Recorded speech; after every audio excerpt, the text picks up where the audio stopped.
Hey,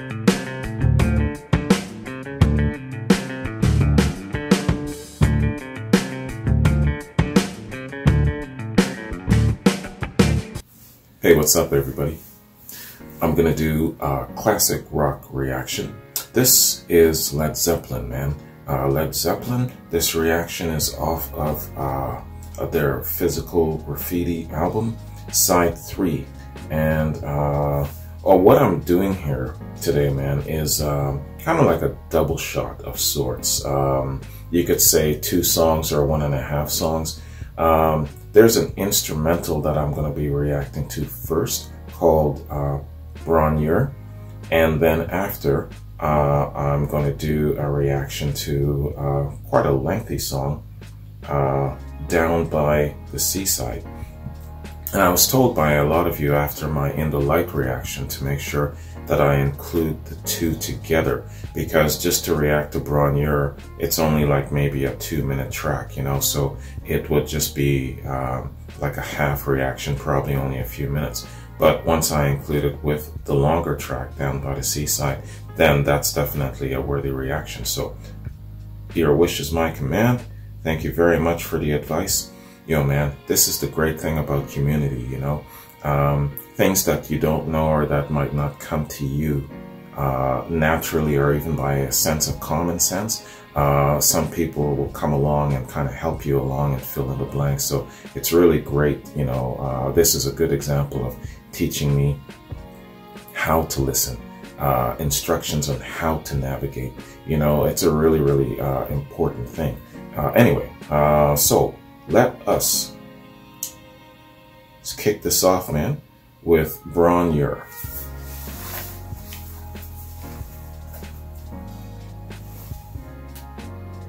Led Zeppelin, Bron. Let's get it.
Beautiful countryside.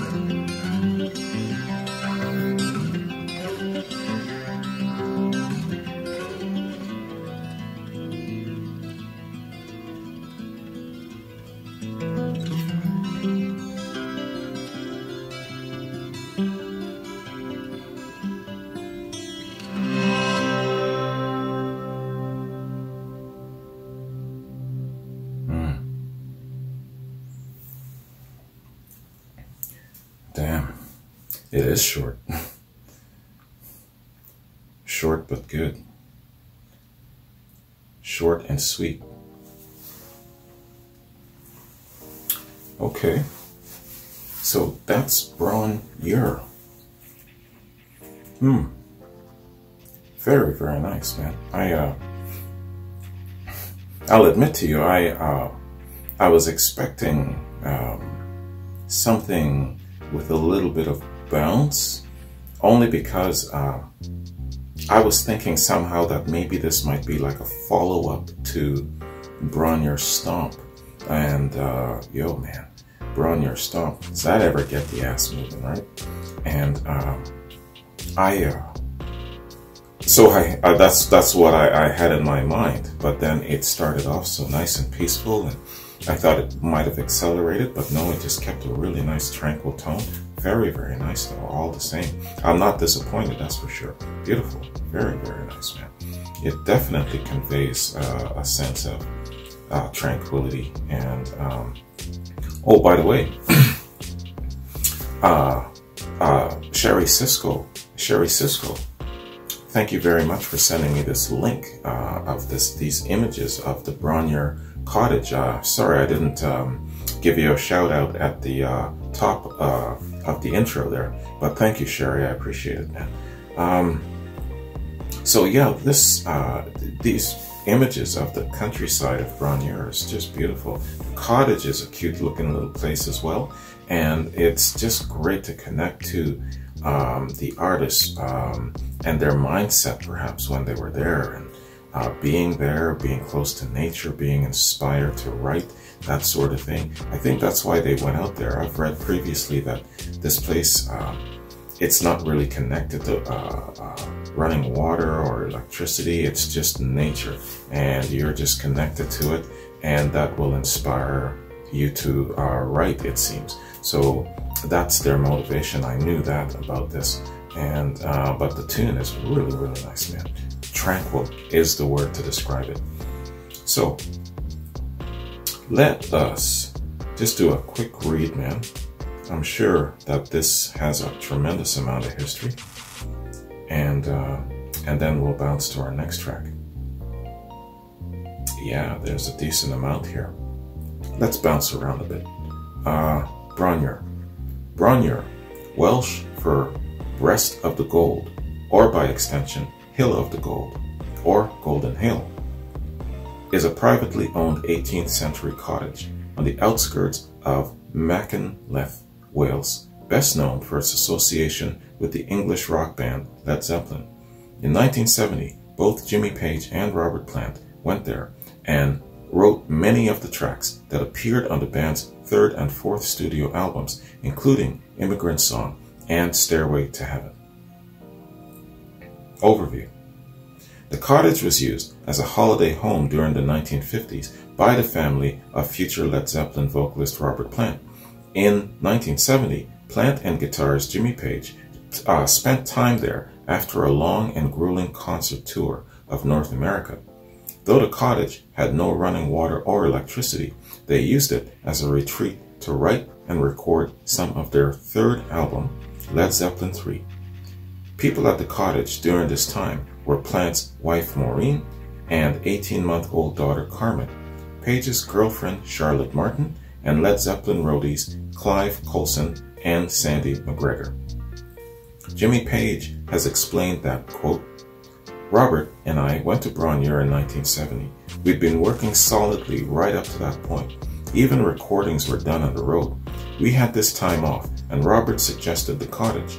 I certainly hadn't been to that area of Wales, so we took our guitars down there and played a few bits and pieces. This wonderful countryside, panoramic views, and having the guitars, it was just an automatic thing to be playing, and we started writing. Okay? According to the guitarist, the time spent at Bron in 1970 was the first time, okay, this is Jimmy Page again, quote, was the first time I really came to know Robert. Actually living together at Bron as opposed to occupying nearby hotel rooms.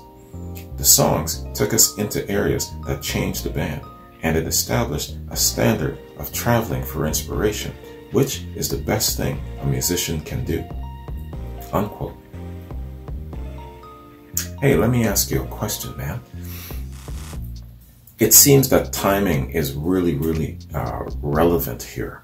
So from Led Zeppelin 1 and Led Zeppelin 2, their earlier blues roots, at that point in time, if you know your Led Zeppelin stuff well, did they run out of material after Led Zeppelin 2? And then traveling to Bron would have probably been a really excellent timepiece to inspire them to write more And of course, they came out with Led Zeppelin 3, which was completely different.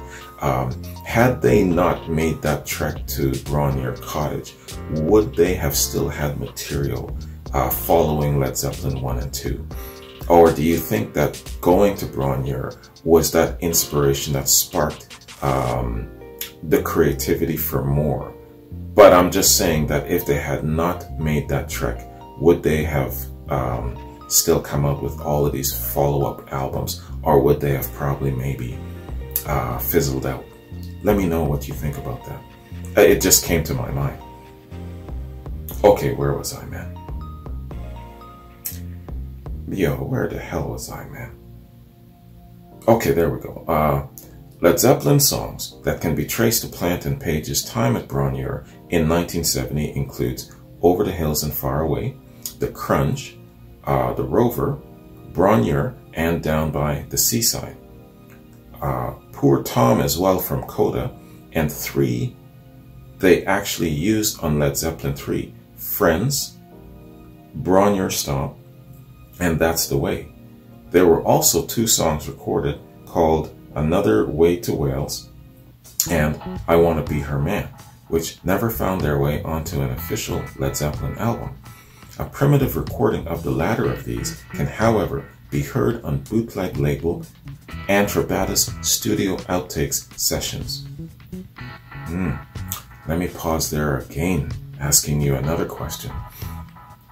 My annoying ass co-worker who keeps calling me a tadpole because I haven't acquired enough Led Zeppelin time behind me yet. He's saying to me, oh, you think that because you're at Physical Graffiti now, that you're more than halfway through. You're not, dude. You still got Plant's solo career, you still got Page's solo career, and on top of that, you've got bootlegs. So that stuck with me. Bootlegs. Let me ask you this. How many Led Zeppelin bootlegs are out there kicking about?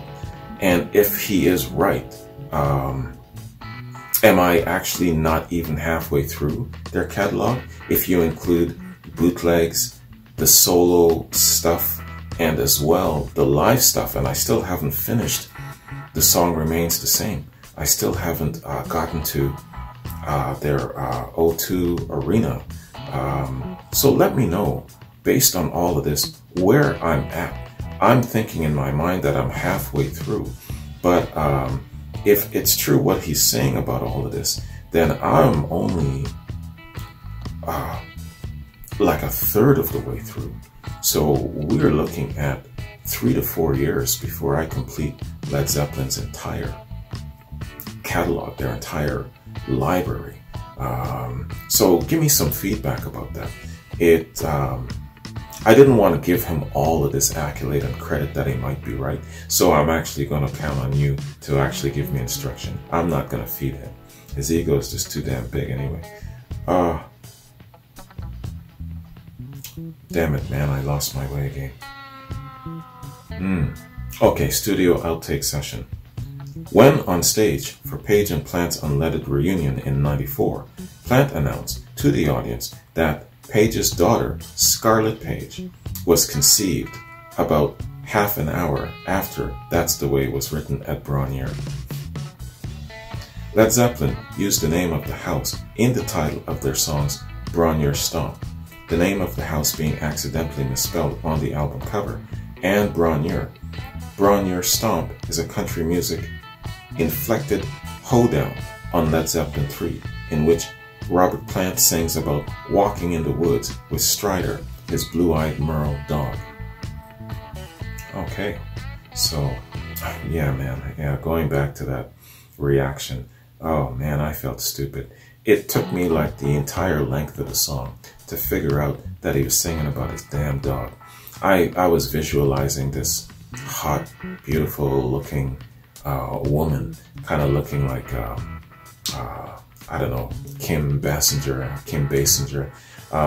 and then once the blue-eyed Merle part comes, that's when I realized he's singing about his damn dog. Yeah, it took me a while.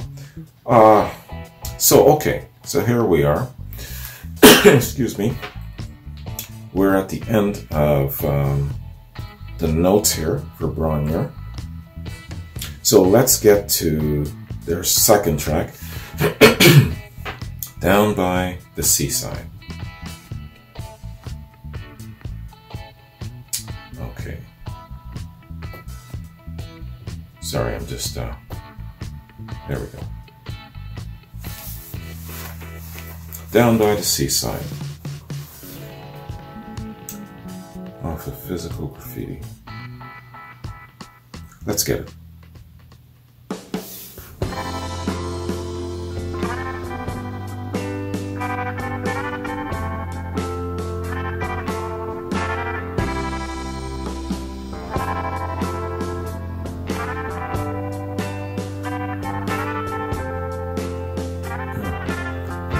Down by the seaside, see the boats go sailing. Can the people hear? Oh, what the little fish are saying?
Sometimes it's awful hard to tell.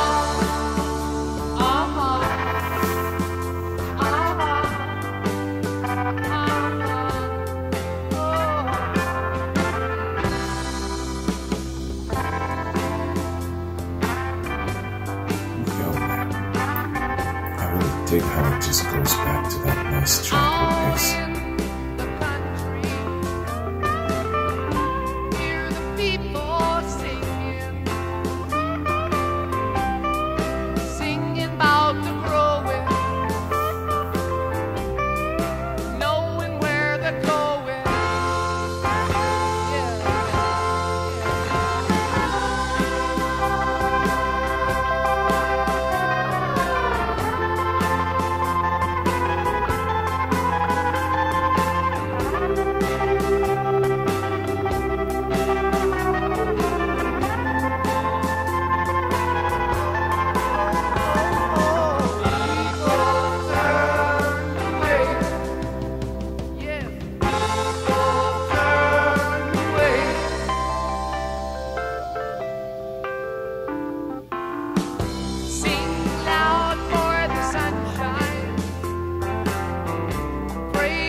Wow.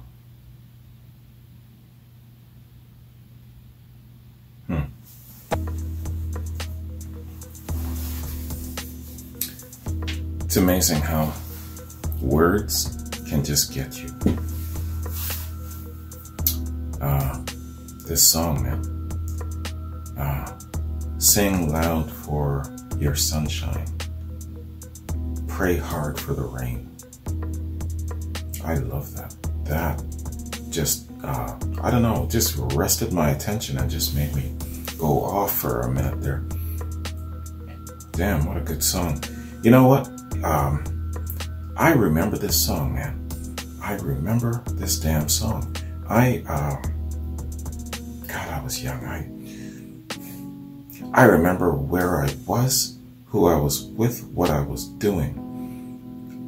I was 11 or 12, maybe 10 or 11, really young. And my family and I, we were on our way to Niagara Falls and then to Marineland. And our cousin Yusuf was with us.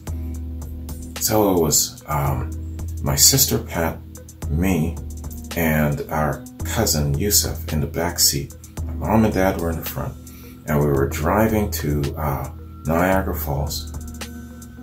Man, I was excited as hell. Never seen Niagara Falls except for the advertisements on TV. I was stoked as hell.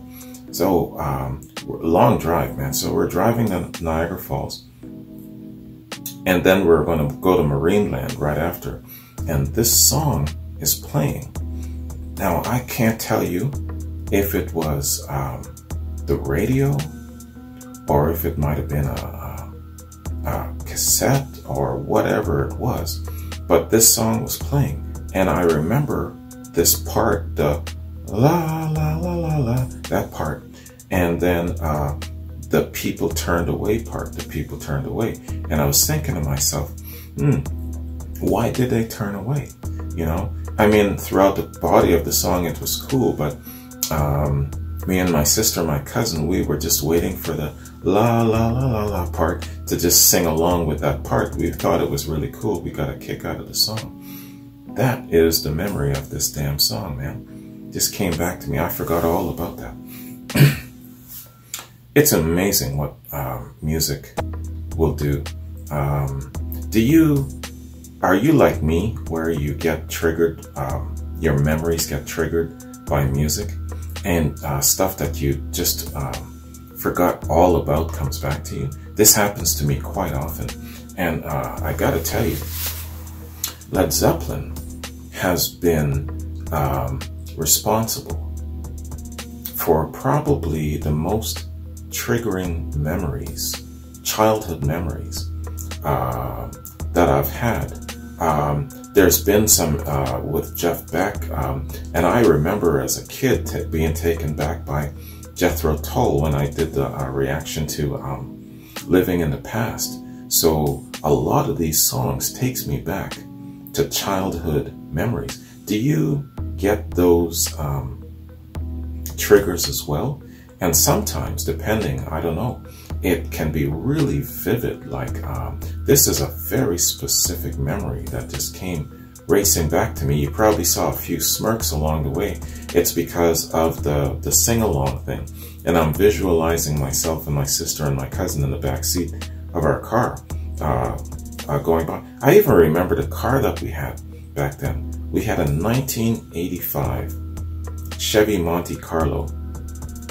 Beautiful car, burgundy, sexy as hell. And I just loved that car. And I kept saying to my pops, yo man, don't ever sell this car because I want it. You know, once you grow old and die, I want to have it. And he's like, okay, son, no problem. He turns around and he sells it. Anyway, that's the memory that I have of this song, man. Fantastic. And it took me, I think probably the second part of the refrain, is it called? Where you get into the sing-along part. I'm not going to sing it again. I'm an awful singer. But man, yeah, great memory. Holy. I went way off there. Sad, man. A Led Zeppelin reaction with only 2 songs. It's gonna go well past an hour, I'm sure. When you guys get the notification, you're gonna look at it. You're gonna look at the length, and you're gonna be like, damn, what the hell? I bet you this guy was just going off. So let's do a read, man, on Down by the Seaside. Now that I have the association, I'm very eager now to get a little background on the song. Down by the Seaside. Down by the Seaside appears on the album Physical Graffiti. So it's a combo of song and album information. Physical Graffiti is the 6th studio album by English rock band Led Zeppelin. It was released as a double album on the 24th of February in '75 by the group's new record label, Swan Song Records. Yeah, I had to ask you another question. Swan Song. What are the events that led to them starting their own label? I know they started with Atlantic, and then they went on to starting their own label. Was it just motivated for the sake of being 100% in control? Just basically controlling their own money, that sort of thing? Did they have a falling out with Atlantic? Give me the background about that. The band wrote and recorded 8 new songs for the album in early '74 at Headley Grange, a country house in Hampshire, which gave them ample time to improvise arrangements and experiment with recording. The total playing time covered 3 sides of an LP, so they decided to expand it into a double by including previously unreleased tracks from the sessions for their earlier albums Led Zeppelin 3, 4, and Houses of the Holy. That was one long-ass sentence, man. No break. The album covered a range of styles, including hard rock, progressive rock, rock and roll, and folk. The album was then mixed over summer of 1974 and planned for an end-of-year release. It was delayed because of the sleeve, which was designed by Peter Kirsten and featured a theme around a tenement block in Manhattan, New York. Physical Graffiti was commercially and critically successful upon its release and debuted at #1 on album charts in both the US and the UK. It was promoted by a successful US tour and a 5-night residency at Earl's Court in London, and has since been viewed as one of the group's strongest albums and the artistic peak of their career. Down by the Seaside is a nod to Neil Young, who had a song called Down by the River. It's done in his style. The band recorded this for Led Zeppelin 4, but they thought it wasn't good enough at the time. It was included on Physical Graffiti to fill the double album. Jimmy Page and Robert Plant wrote this in 1970 as an acoustic piece at Bron, the cottage in Wales, where they went after a grueling US tour. The cottage had no electricity or running water. Led Zeppelin never played this live. Page and Bonham led the arranging, changing tempo from slow to fast section and then back again. Plant recorded a version with Tori Amos in '95 for the Led Zeppelin tribute album Encomium. Plant is a huge fan of Amos and wanted to get a different take on the song by having her sing while he played guitar. Tori is also a huge Zeppelin fan. So Plant is a multi-instrumentalist as well. Okay, what other instruments does Robert Plant play? If you know, let me know. It was Robert Plant's idea to include this song on the album, though not everyone agreed with him. Plant says, quote, "Everybody laughed when I suggested to include Down by the Seaside on Physical Graffiti. John Paul Jones, in particular, hates this track." Alright. Yes, I guess you can't love every single thing that you've produced. Interesting. I wonder why he hates it. Maybe it's the sound, maybe it's the signature of the sound, the tranquility of it. I wonder why he hates it. If you know, let me know. That'd be interesting. All right, man. So that is Wikipedia song fact information on Down by the Seaside. Wow, an excellent track, man. I really, really like it.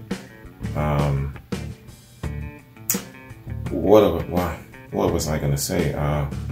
I keep going back to my little childhood memory there. That's what's distracting me. But, you know, yeah, that's what I was going to say. Yet again, these two tracks, in their simplicity and their tranquility, giving you great examples of versatility. Versatility is screaming at me as the word to describe these two tracks, to describe the whole Physical Graffiti album, and also, you know, the albums from before, of course. But, yo, man, how many bands, how many artists wish that they had this diversity where they could literally switch hats and just say, yo, today I'm inspired to do something very, very tranquil, something very, very peaceful, something different. Or I would like to do something to just rein in the thunder. They have the versatility to do that. And it seems like they can do it just upon command. Man, just that element alone, to me, is what makes Led Zeppelin as great as they are. I know that a lot of you would say, hey, you know, I love their playing, I love their showmanship, I love this about them and that about them, and it's all good and it's all true. But in the end, 500 years later, you're going to be talking about their great versatility and how they were able to just change around, move around, change their sound. And I'm predicting that Led Zeppelin 3 especially is really, really going to be heralded as one of their best pieces of work as more time progresses and more generations discover Led Zeppelin. You know, yo, fantastic, man. The versatility, the talent, and also the intuition. The intuition to know when it's time to put the brakes on your life and to go to the cottage and chill, get inspired, get revitalized, get renewed. And then again, you have now a new perspective on your creativity, how to write and that sort of thing. And going back to my original question with you guys, do you think that without this trip to the cottage that they would have been able to still create these following albums that were obviously inspired by being out there at this cottage? Let me know about that. I'm wondering if they might not have had as much creativity without that trip. You know, maybe I'm wrong. Maybe they're just that damn talented. But let me know what you think about that. I'm really curious. All right, man. So that is my reaction to Bron and Down by the Seaside. Fantastic, man. These guys, they just continue to impress the hell out of me with their diversity, their versatility. So coming up, I've got, I'm just scrolling down to my notes here, man. 10 Years Gone. 10 Years Gone is the next song following Down by the Seaside. And then as well, I've got Aerosmith's third album loaded for a reaction. I'll get on that right away. What I'm doing here, just so you know what how I'm approaching my reactions, especially with YouTube and things like that, is I'm deliberately leaving open spaces for tributes and important dates. Lots of our rock stars, rock heroes, rock legends are passing away. And along the way, you miss important dates as well. You know, someone's birthday, the anniversary of someone's passing, things of that nature. So I don't like missing these things. So I want to try and see if I can space reactions out and leave time to do certain things like this. So if you're noticing little holes, yes, I'm busy at work and my life has gotten even busier and crazier, but also I'm deliberately trying to keep some spaces open for when things like this happen. This is the season, it seems, when a lot of our rock stars are dying, you know. So that's the method to my madness. Well, let me give you a good example. T. Fletcher. Geez, I don't know how long T. Fletcher's been a subscriber. Mr. Fletcher, let me know how long you've been with me, man. Have you been a subscriber from the beginning? When did you join? But Mr. Fletcher, he just knows lots of dates for things. He's the one who reminded me that it was George Harrison's birthday, or was it the anniversary of his death? But if he had not let me know, it would have just passed me by and I wouldn't have known, you know. And thankfully I had enough time to do a reaction. In this particular case, however, Mr. Fletcher told me that it's John Lennon's birthday today. And unfortunately, I just don't have enough time in my schedule to do anything. So I've missed that opportunity. But just for everybody, when there are important dates coming up, you might be aware, but I'm probably not. So let me know as soon as you can so that it gives me time to make changes. With John Lennon right now, I can't do anything. It's just too late. Happy birthday, John. I'm sorry that I just couldn't do any kind of a reaction to commemorate your memory, man. But Mr. Fletcher, thank you very much for at least letting me know. See, it's little things like this, you know, that I hate having pass me by. And my final note, let me read to you what I wrote. Note of thanks for guidance and advice of how to navigate. All right, sorry. How to navigate, and I'm sorry, I just lost my note here, man. Yeah, okay. So a note of thanks for guidance and advice of how to navigate. Also, how to deal with negativity, haters, and shit testers. That's my note to myself. So what am I talking about? Note of thanks for guidance and advice of how to navigate. Basically, how to listen, how to approach reactions to certain things. For example, you guys have told me how to react to Pink Floyd, you know, full album reactions, to get the big picture, to get the gist of things. I wouldn't have known that on my own. To include something as a full album reaction rather than this, or when to just do a quad. Excuse me, how to marry up songs together. So lots of guidance and advice like that from a lot of you, which is excellent. When I'm talking about dealing with negativity, haters, and shit testers, again, this community of support is excellent because sometimes people come into the comment sections, they'll call me names, they'll insult me and things like that. And I see a lot of my subscribers will jump on that person and it's like, you know, how many subscribers do you have? Get lost, right? That sort of thing. So thanks for that, the community support. Also, I always get little notes like, don't listen to this guy, STB. He's a fool. He doesn't know what he's doing, doesn't know what he's talking about.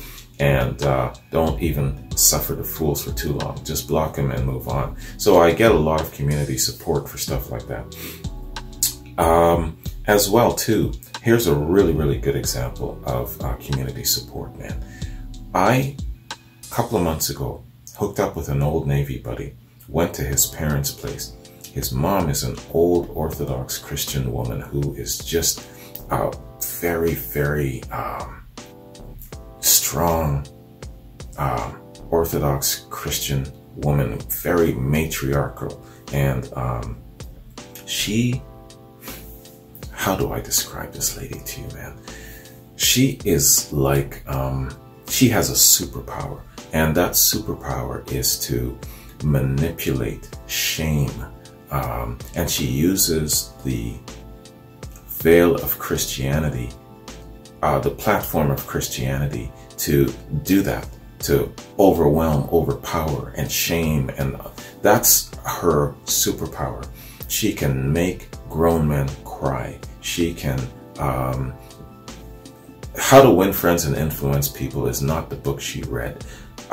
She read the book, How to Manipulate and Win People to Your Way of Thinking Through Shame. And that's the book that she read. And I had this encounter with her where she was really putting me to task about my channel and judging my subscribers for joining my community and listening to Led Zeppelin and listening to Black Sabbath. And Black Sabbath, they're warmongers, and Led Zeppelin, they're rude. They want the girl to squeeze his lemon and all of this sort of thing. So she was really judgmental. And let me give you an update on this situation. If you guys have followed this, a couple of days after I had this encounter with her, and I kind of threw it back at her and I kind of leaned into her a little bit, I talked to you guys about it on my Misty Mountain Hop reaction, told you what I had went through and how I wasn't prepared and that sort of thing, and I reacted in anger and that sort of thing. I couldn't really just talk to anybody about it, but I knew that you guys would understand, so I kind of put it out there, let you know what happened. And a lot of you guys came back telling me, well, you know, this is what you say next time somebody approaches you like this. This is what I would say. You know, I remember Angela Selena saying something like, well, you tell her that you have to squeeze a lemon in order to make babies.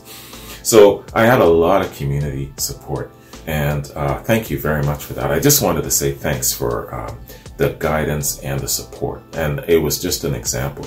Oh yeah, here's the update on this situation.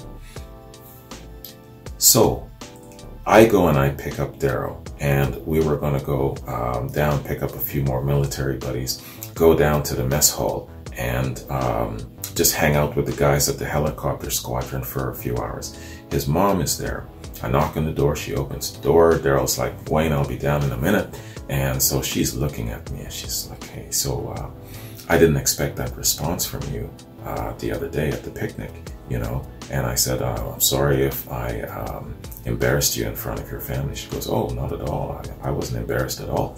I did that just to see what you would do.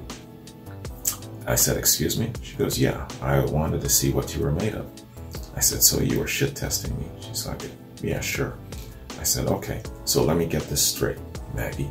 You put the relationship between me and your son and your extended family just to shit test me and see what I was made of. She's like, yeah, it's what I do.